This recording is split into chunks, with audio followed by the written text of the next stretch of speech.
brought to you by concordiatheology.org, bringing you resources that support the vigorous life of the mind in service of the gospel of Christ. Welcome to Tangible, Theology Learned and Lived. We're exploring the ways in which theology permeates all aspects of life.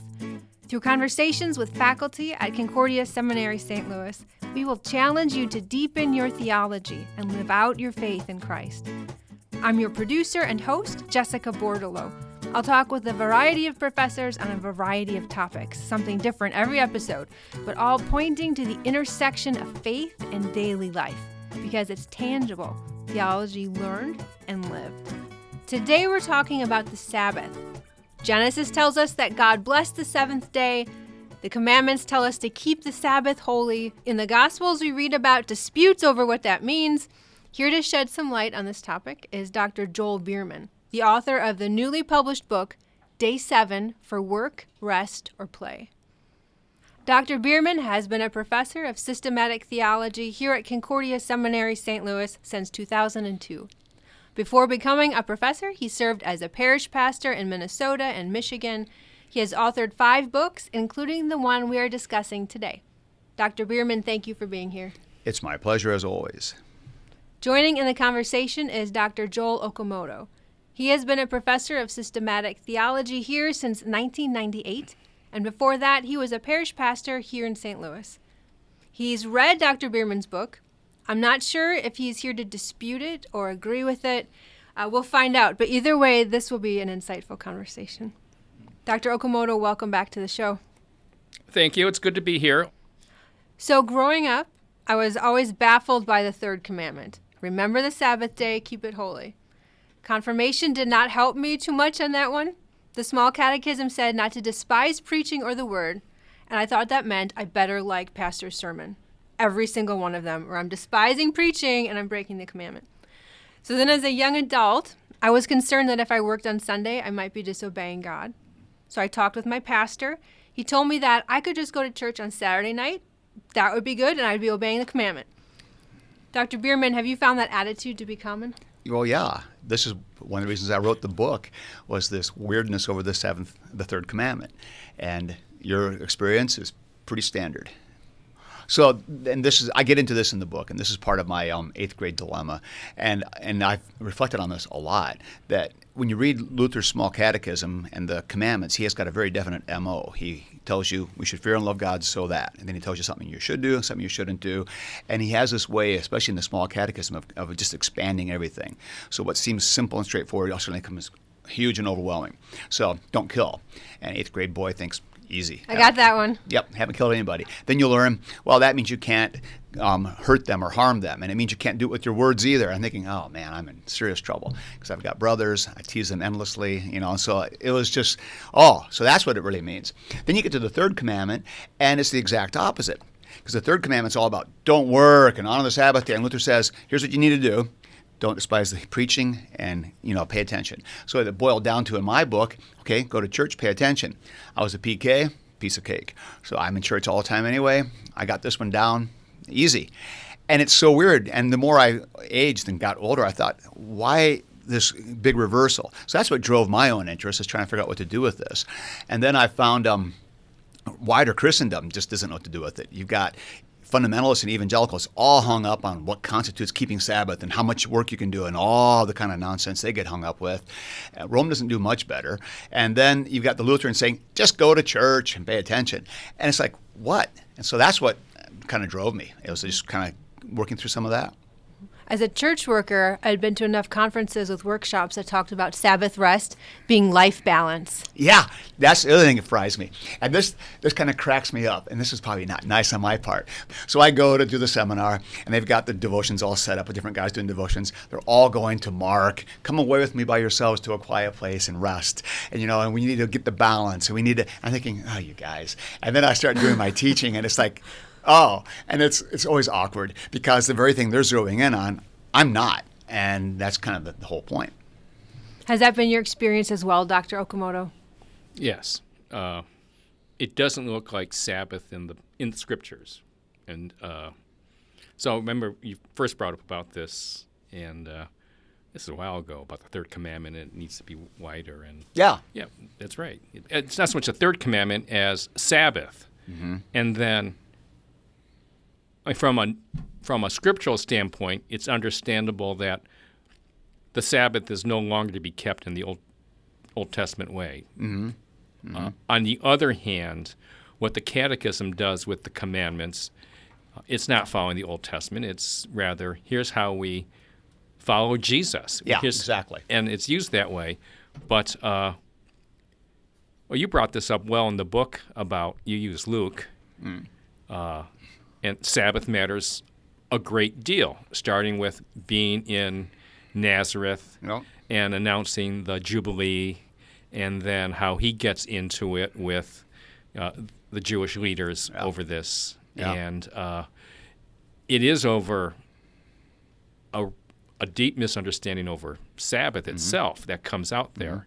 Oh, and so that's not reflected at all in the Small Catechism. Correct. And you're right about the way you put it about narrowing. That's right. The catechisms expand everything except for that one. Yeah, that was not helpful when I was confirmed. Right. It didn't help me know how to obey this commandment. Yeah. And in all of the gospel readings, they're still fighting about how to keep the Sabbath and thinking that Jesus was doing it wrong. Yep. So I've always been baffled and just kind of figured, I guess I'm breaking this one. And I hope that, Right. and I pray that God will forgive me for the sins I don't know I'm doing. Yeah. And I grew up, my high school years were in Western Michigan, Dutch Reformed. I mean, there was no work and no play on. Yeah, right. Right. Yeah, precisely. So let's start at the beginning then. All right. The seventh day, God created in 6. Yeah. There's a lot of layers and a lot of angles on this whole thing. And so you kind of I've realized, having taught this a few times, different seminars, I can start on just about any of them and kind of get there eventually. But I think starting in Genesis is probably the best, because when you think about God creating, you've got the two accounts, Genesis 1 and then Genesis 2. And in Genesis 1, you have the very deliberate day 1, day 2, day 3, day 4, evening and morning, evening and, there's a day. And then you get to the seventh day, and it's different. And because God's not creating, in fact, he's done, and yet it counts. It's part of the day. And what's interesting is in Genesis, the word Sabbath doesn't even appear. In fact, the word Sabbath doesn't appear in the Bible until Exodus, when God's giving the command about collecting the manna, about don't do double on the day 6 because there won't be any tomorrow because it's a Sabbath. First time it appears. And yet this idea of God resting is definitely there. And so I believe that the key to understanding Sabbath is to put it in the context of creation and God's rest. And when we think about God working through 6 days to create and then resting on 7, it's obvious he doesn't need to. He's God. He's not resting because he's tired. He's worn out. He's resting for our benefit as part of the paradigm of the rhythm of the creation and part of what's going on. And what you really see in Genesis is that the day 7 is essentially God kind of saying, cool, it's done. It's great. I'm not sure if God says cool. I suppose that's irreverent, but No, I think that's right, actually. And so it's done, and he's just kind of saying, this is exactly what I had in mind. Of course it is, and it's terrific. I love it. It's awesome. And he's enjoying it. And then when you think that he includes Adam and Eve in it, that's even better. And then you remember, well, wait a minute. Adam and Eve hadn't done anything yet. They were created on day 6, and then they get up on day 7, or the sun goes down on day 7. Sabbath, we haven't done anything yet. Exactly. Celebrate with me anyway. And now you're getting to the heart of it. And so the whole point to me is that Sabbath is really about living in tune, delighting in what God gives, celebrating who God is, celebrating what it means to be a creature, delighting in the creation, and just saying how cool all this is. That's kind of the heart of Sabbath. That's what it boils down to. And I think that is the theme that runs throughout the whole entire Scriptures. And to me, that's the biblical theology hook or heart of the whole Sabbath narrative. After I read that chapter, I went back through some Bible verses, and instead of Sabbath, I put celebration. And I read things, keep the celebration up separate, Yeah. And that kind of shed a new light on it. Yeah. Does it go that far? Do you think that's... Oh, yeah. I think so. Yeah? No, I thought you brought that up very well. Well, I've said this, that cool is the word. No, I remember I did this, and once Joel Olowski then said that kind of goes with how the Septuagint translates Tov. It's kalan. Oh, And it has yeah. a sense of that. In other words, it's not just it's done right. Yep. What's kalan? Tell me what that means. Well, it's a sense of good, but it's like it's done well, or it's beautiful. Fitness. Yeah, beauty is implied in that. That's how we should see that. Yep.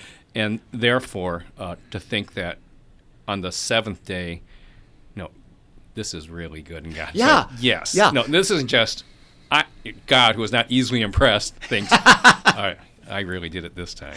Yeah, that's it. And the cologne is so right, because see, it's not just it's not like it lines up morally perfect. Okay, that's there, but it's so much more. Yes. And it's everything that it's supposed to be, and it's boom, there it is. Yeah. Right. How would you then, because you wrestle with this, distinguish?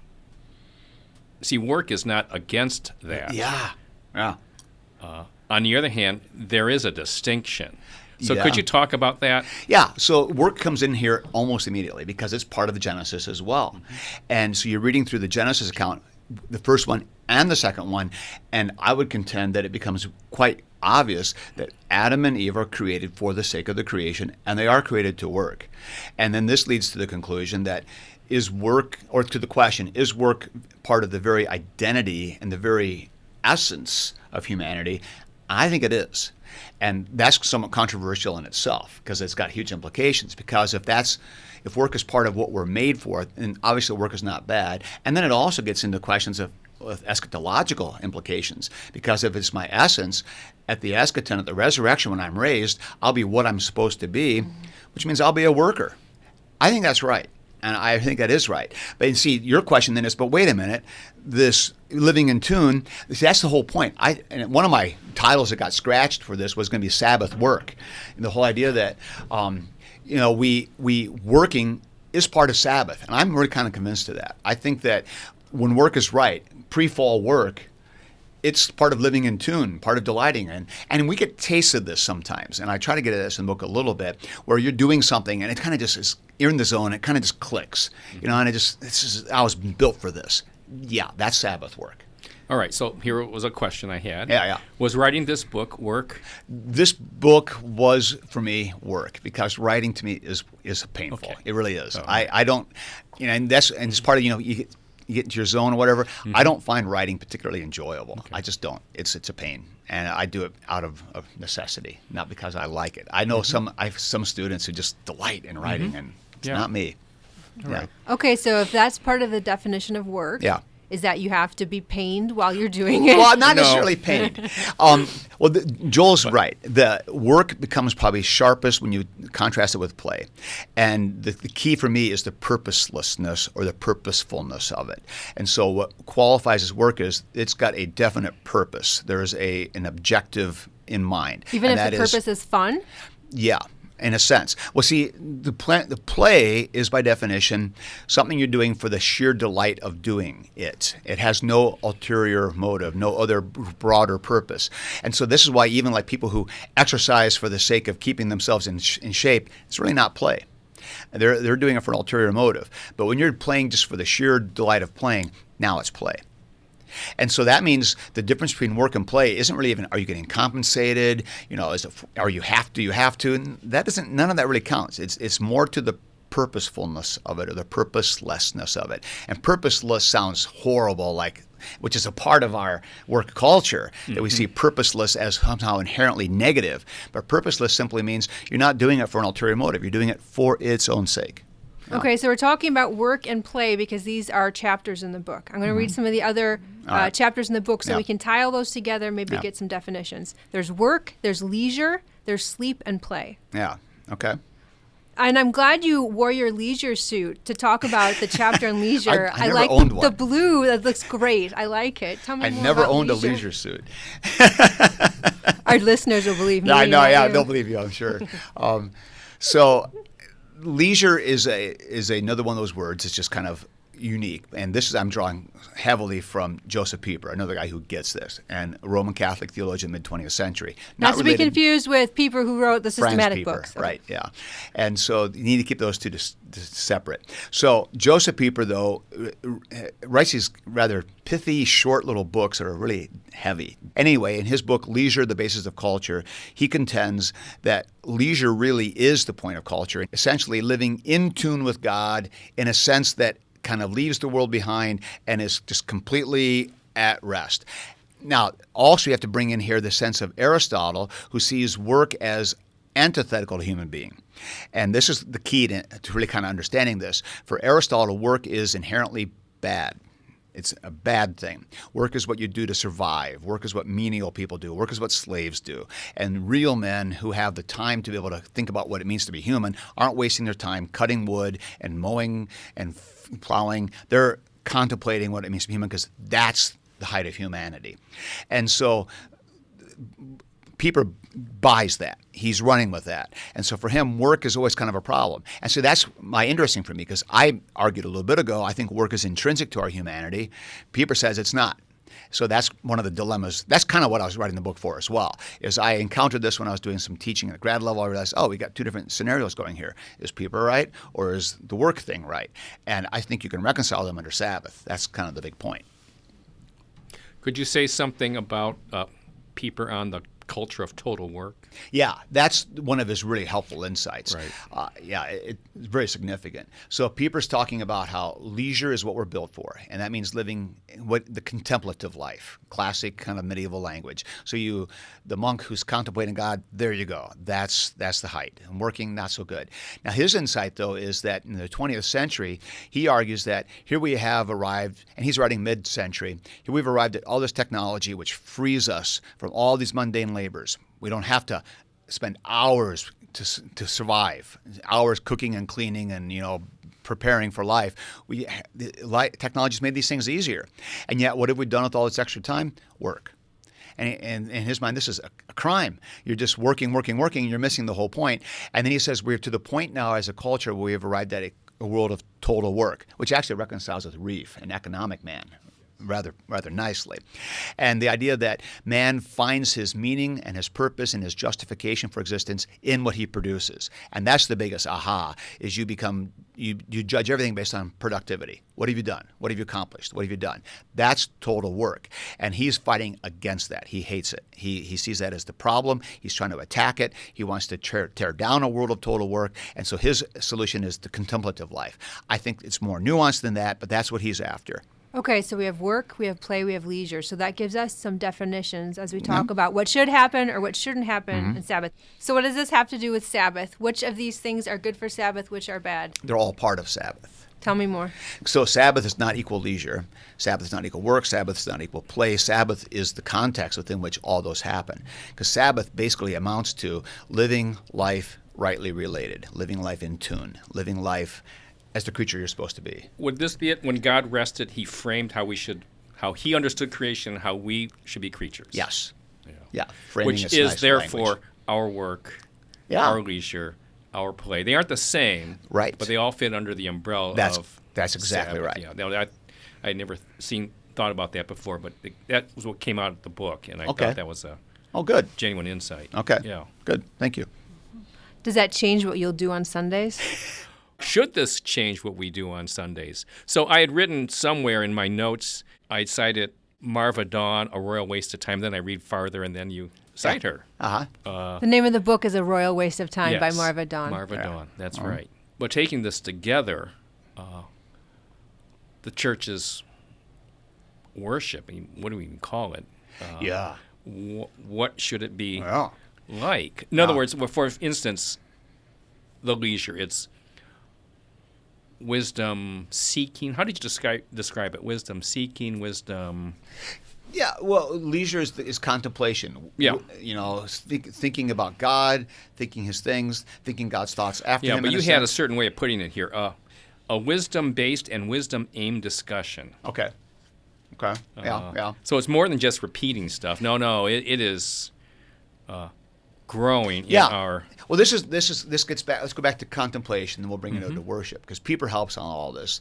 And again, his book is worth looking at.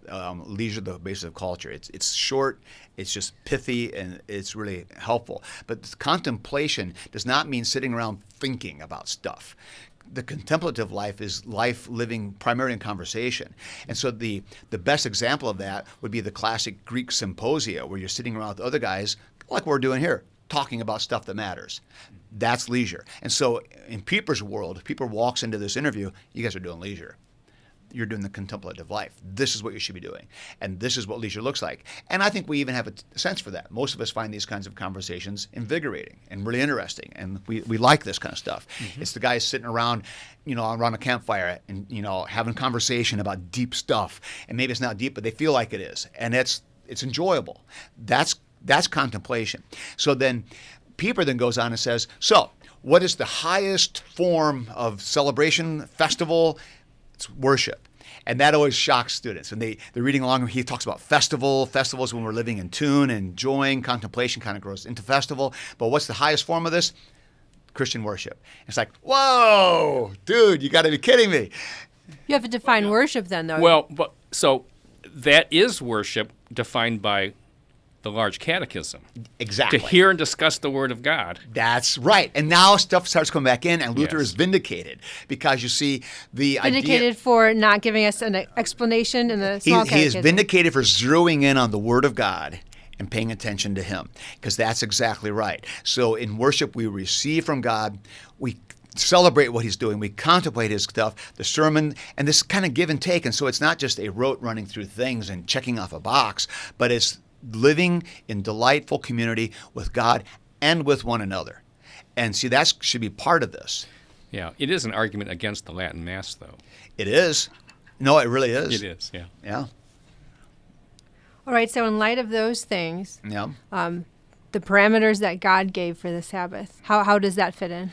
Well, so what do you mean by the parameters? You're talking about Exodus and Deuteronomy? Yes. All right. And that's probably the stickiest part in all this, because when you read the Old Testament, it's clear, don't work, don't work, don't work, don't work. And that becomes Same definition of work as what you've given? Yeah, probably. Okay. And that becomes the driver. And so then you say, okay, so that's what it's all about, is what constitutes work, what's not work. And the Old Testament believers got hung up on this. In Jesus' day, even bigger hang-ups on these things. And the Pharisees were all about defining what's work, what's not work, and trying to figure it all out, because they had to keep the commandment. And then you have Jesus coming along and say, guys, missing it. Missing the whole thing.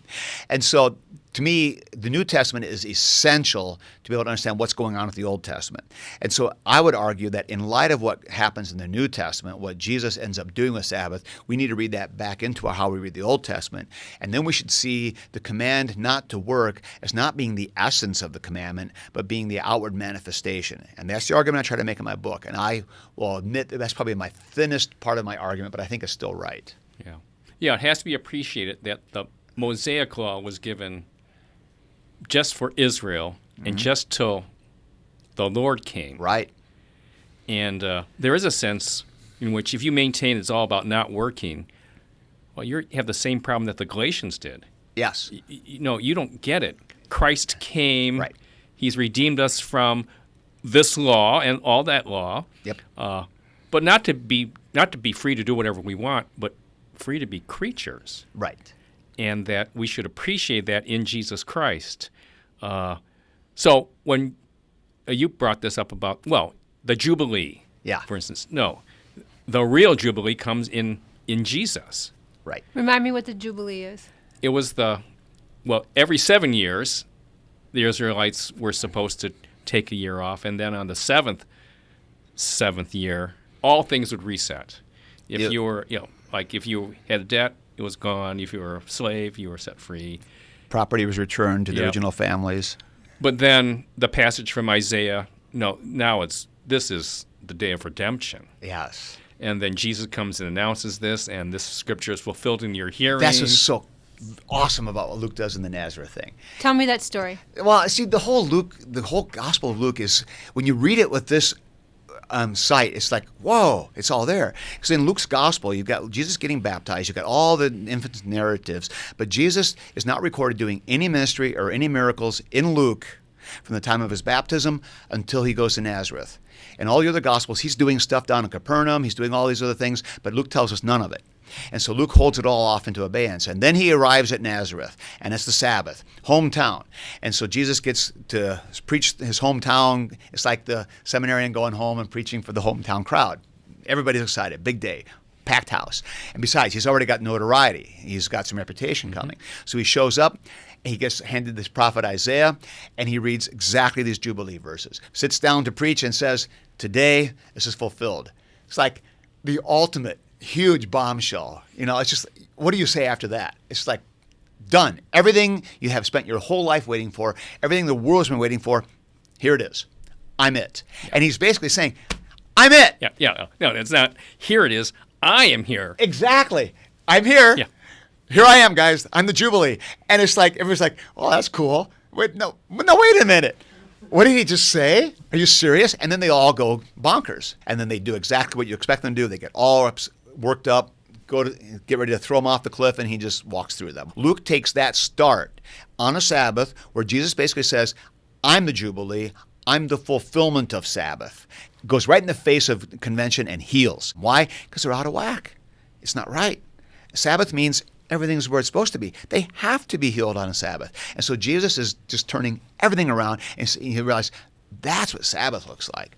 It's living in tune. It's everything being the way it's supposed to be. It's creatures being creatures the way they should be. Sabbath has come. That's what Jesus is showing. So when Jesus says that he's the Lord of the Sabbath? Exactly. He is the fulfillment. He creates it. He is the creator of it literally, and it's his. And as long as he's present, there's not going to be anything that's thwarting the Sabbath. So if we have the Old Testament view of Sabbath based on the laws that God gave them, and then the Pharisees added rules around the rules to keep the rules safe, and then Jesus comes and everything's different. Yeah. Okay. Well, he basically just explodes the whole thing. So then pause there. How did the early church keep the Sabbath? I mean, it was right after Jesus. How long before they messed it up? That's a good question. Well, no, we were talking about this pretty early. This is why Galatians is written. Oh, that's fair.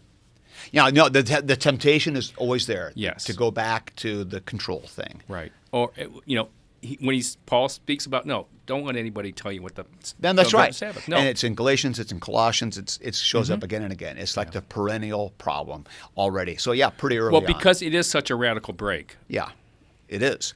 Then it's such a radical break that I think we still have trouble coming to terms with it 2,000 years later. Yes. Yep. So a high schooler comes up to you and says, Pastor, how do I keep the Sabbath? What would you say to her? I'd say, remember who Jesus is, delight in what he's given you, be obedient to your parents, serve the people around you, and enjoy life using the vocations God has given you. That's what I would say. That's how you keep Sabbath. So can I work on Sunday? Sure. Should I go to church? Of course. But you see, that's not a matter of I'm not keeping Sabbath by showing up in church, and I'm not keeping Sabbath by making sure I don't work a shift on Sunday. I'm keeping Sabbath by living in tune as the creature God created me to be. And you're delighting in that. And see, this is like learning obedience. It's when we delight to be obedient, where you get little children who are so happy to be obedient. They just find joy in being obedient. That's a good picture of the Christian. What were your kids like? Well, I don't know any kids that delight in we're being humans. obedient. I get that. We are simul justus et peccator. But you know kids who, my grandkids will give them a job to do, and they just like, when they're in the groove, these moments will happen. They have their petulant moments, of course, but then they have these times when they just they want to do the right thing. They find joy in it, and there's like a delight in that. And that's what I'm kind of getting at. Yeah. It's not a matter of checking boxes and doing rules. And this side of eternity, it's always a mixed bag because the sinful self inserts her or himself all the time, and yet we get taste of it. We get glimmers of it. That's what leisure looks like. That's what worship looks like, these little foretastes. We even sing it in the liturgy. A reference to the sacrament, but I think it's a reference to the Christian community as well. Obviously, yes, we're both saint and sinner. Mm-hmm. But I find in my own life, I've plenty of satisfaction or joy in what I do. I know you do too. Oh, yeah. I mean, we're blessed in this way. Talk about it. Yeah, I know. Well, we are, but no, I get that. It's the best gig in the world. Life of leisure. Well, yeah, literally, we get to live it. it is just good. Yeah. I like it. Oh. Now, of course, many people do not have that kind of opportunity. Most of us don't. That's right. We need to think about work in the context of, instead of the pure instrumentalizing part of it, how it fits into the wider part of me being the human I'm supposed to be, using the gifts I have. Okay, so do I hear that you were saying it is like an attitude in which you live towards God and your neighbor? It is that. Okay, because it's not an action, but it is an action. But it is. It's more than just an attitude. This is not the be happy attitude. This is not get your head right. This is actually living your life as God intends. And so there's sometimes when it's not fun. See, that sounds like a huge law. I can't do that. How am I supposed Jessica, to? it is. It's living as a human. Is there a law aspect? Of course. It's two realms, okay? And so there are things God expects us to do. But I'm not earning brownie points with God by doing it. I'm just being the human He created me to be. Sometimes it's fun. Sometimes it's not. Grading papers can be a drag. And, so I've got the best job in the world, but there are parts of it that are still a drag. And so, it's not all blast, it's not all sunshine and roses. And sometimes you just muddle through it and you just do it. And that's part of it. But you see, that's living in the way you're supposed to live. And so it's not all, I'm not trying to create, just get the right attitude. Yeah, that's a piece of it, but it's not all of it. It's more, I am intentionally pursuing the path that God has given humans to follow.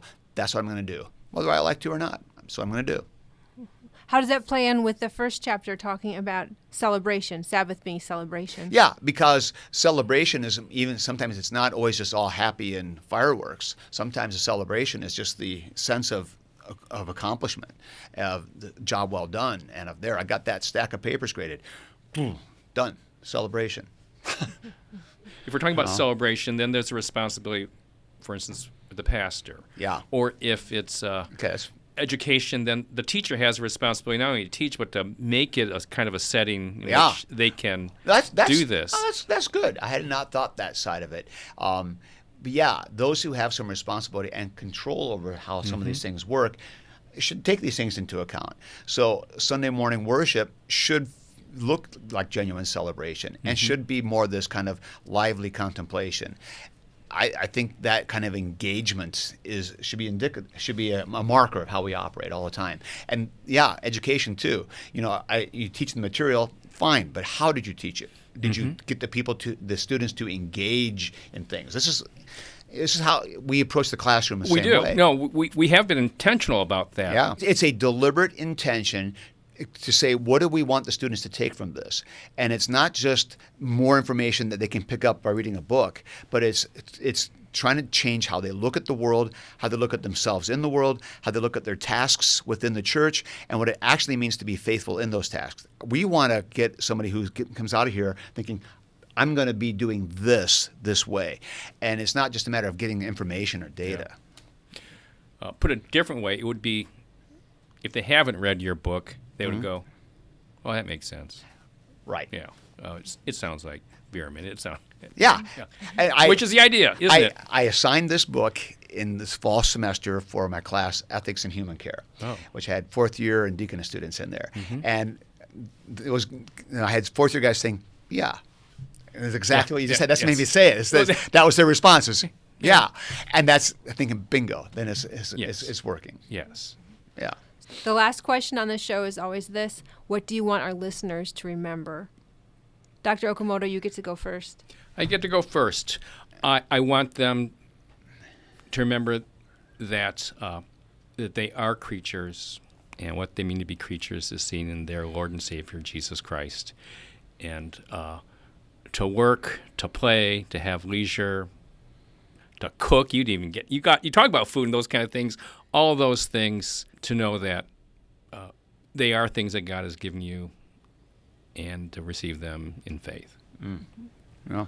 What about you, Dr. Biermann? I think it's very closely related to what Joel said, is just learning to delight in the stuff that God brings you each day. This is probably the thing I've tried to be more deliberate about the older I get, is every single day is just so many awesome things. Walking around campus, the daffodils are full bloom. That's just extraordinary.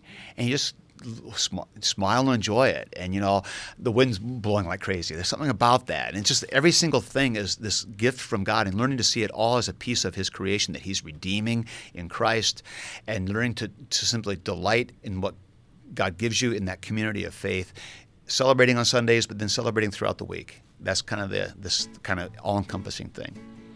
That's all for today. I'd like to thank our guests. Dr. Biermann, thank you for being here. My pleasure. Dr. Okamoto, thanks for coming. It was good to be here. And thank you for listening. You can find more episodes on Tangible on all the major hosting apps or on our website, concordiatheology.org. We have a lot more free resources there. Check it out. If you'd like to see this show continue, you can subscribe for free, share, leave a review. I'm your producer and host, Jessica Bordolo. Join me next time when we talk about the intersection of theology and daily life, because it's tangible. Theology learned and lived.